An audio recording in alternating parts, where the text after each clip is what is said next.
Cher Président, chers collègues, chers amis, nous vous remercions d'être présents aujourd'hui pour suivre la déclaration que nous allons faire après avoir eu un débat. Nous avons commencé cette réunion avant-hier, qu'on avait suspendue pour des raisons qu'on avait pu fixer ensemble, et donc nous allons reprendre la réunion à cet instant. Avant de commencer, je vais demander 1 minute de silence pour les martyrs de la démocratie qui sont morts le 19, le 20, le 21 et le 22.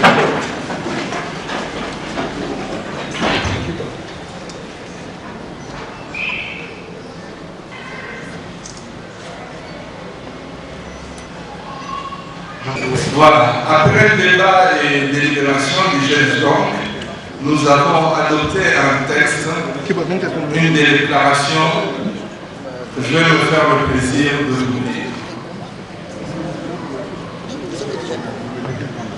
Déclaration des partis et regroupements politiques, groupes parlementaires de l'opposition, organisations de la société civile et de la diaspora.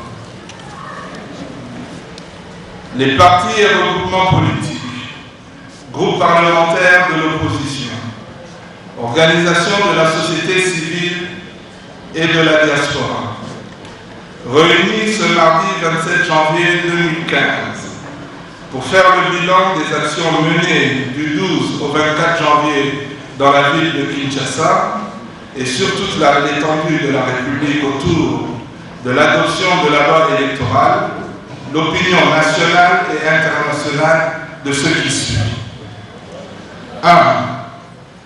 Nous félicitons les Congolaises et Congolais d'avoir courageusement vaincu la peur par leur mobilisation massive et saluons leur détermination citoyenne à défendre la démocratie et exiger le respect de la Constitution et des lois de la République. 2.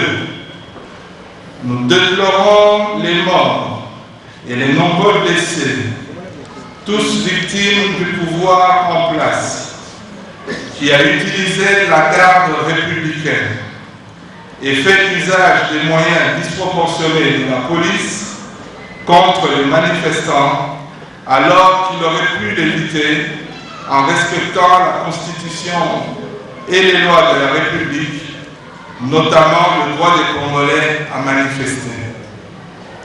3.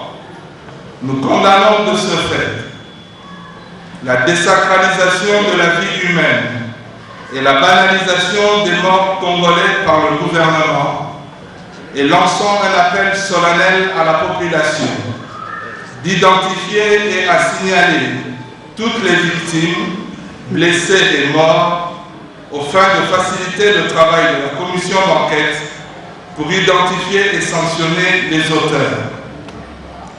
Ainsi, nous annonçons l'organisation d'une messe œcuménique et nous demandons qu'on puisse organiser des messes œcuméniques à travers toute l'étendue.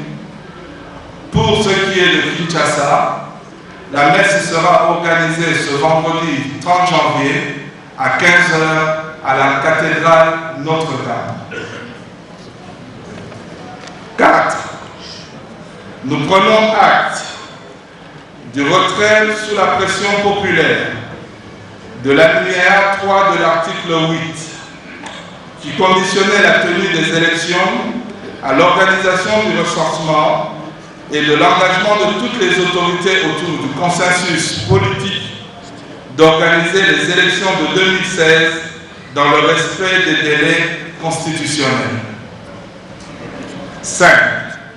Nous invitons toutes les institutions de la République à prendre la mesure de la crise évidente de confiance née autour de cette loi électorale frappée du sceau de la violence et du sang.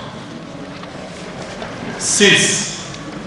Nous mettons en demeure la Commission électorale nationale indépendante, CENI en sigle, et plus particulièrement son président, de publier sans délai un calendrier global et consensuel reprenant toutes les opérations préélectorales et électorales dans le strict respect des échéances prévues par la Constitution en 2016.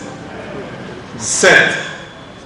Nous réitérons l'exigence de la libération sans condition de tous les opposants prisonniers d'opinion, des jeunes, des étudiants, des acteurs de la société civile, arrêtés arbitrairement et incarcérés sans jugement, en violation de toutes les lois en vigueur, ainsi que la réouverture de tous les médias illégalement fermés ou brouillés. 8. Nous dénonçons la transformation de la République démocratique du Congo en une prison à ciel ouvert par la coupure générale et absolue de tous les moyens de communication par Internet, SMS et les réseaux sociaux, ainsi que le bouchage des lignes téléphoniques des élus de l'opposition, et exigeant le rétablissement sans condition de toutes les communications. 9. Nous saluons et encourageons l'accompagnement ainsi que l'appui permanent de la communauté internationale pour l'élaboration du calendrier électoral global et consensuel et la mise en route d'un processus électoral apaisé, transparent et démocratique. 10. Enfin, nous appelons la population congolaise, ainsi que les forces vives, les églises, les organisations syndicales, les organisations des jeunes, les étudiants et les organisations féminines, à rester vigilants et mobilisés dans l'unité, à maintenir la pression sur ce régime pour que la Constitution de la République soit respectée et que l'élection présidentielle ait effectivement lieu au plus tard le 19 septembre 2016, conformément à l'article 73 de notre Constitution.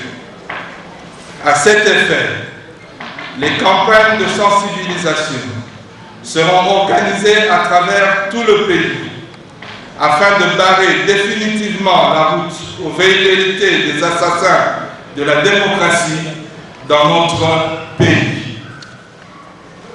Peuple congolais, en un mot, nous vous invitons à la vigilance. Qui dit bâté, ton la. Je vous remercie.